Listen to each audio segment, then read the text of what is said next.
দিকে দেখবেন, আমার আল্লাহ তাবারক ওয়া তাআলা বলবেন, হাবিব যান, হাবিব ইনাকে পাঠিয়ে দেন জান্নাতের মধ্যে। আবার আমার মুস্তাফা একজন গুনাহগার উম্মতের হাত ধরবেন, আল্লাহ পাকের দরবারের দিকে নিয়ে যাবেন।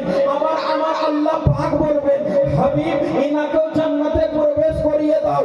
কেন বলবেন? সে গুনাহগার থাক, বদকার থাক, শিহাকার থাক, পাপী থাক, খাতাকার থাক, নবী মুস্তাফার জন্য আল্লাহ তাবারক ওয়া তাআলা সমস্ত গুনাহগার উম্মতকে আল্লাহ তাবারক ওয়া তাআলা জান্নাতের ওয়াদা দিয়ে দিবেন। আমার আল্লাহ পাক আমার হাবিবকে বলবেন, হাবিব আমি তোমার উম্মতের গুনাহকে দেখিনি, আমি তো তোমার বদদুয়া চেহারাকে দেখছি। বন্ধু আমি তোমার শিহাকার উম্মতকে দেখিনি, খাতাকার উম্মতকে দেখছি না, আমি তো তোমার চেহারা, তোমার আলাম নাশরাহ লাকা সাদরাকা সিনা দেখছি। তোমার যে পা, তোমার যে চোখ, তোমার যে মাথা মোবারক, তোমার যে চেহারা মোবারক, সেই চেহারা মোবারকের দিকে দেখছি।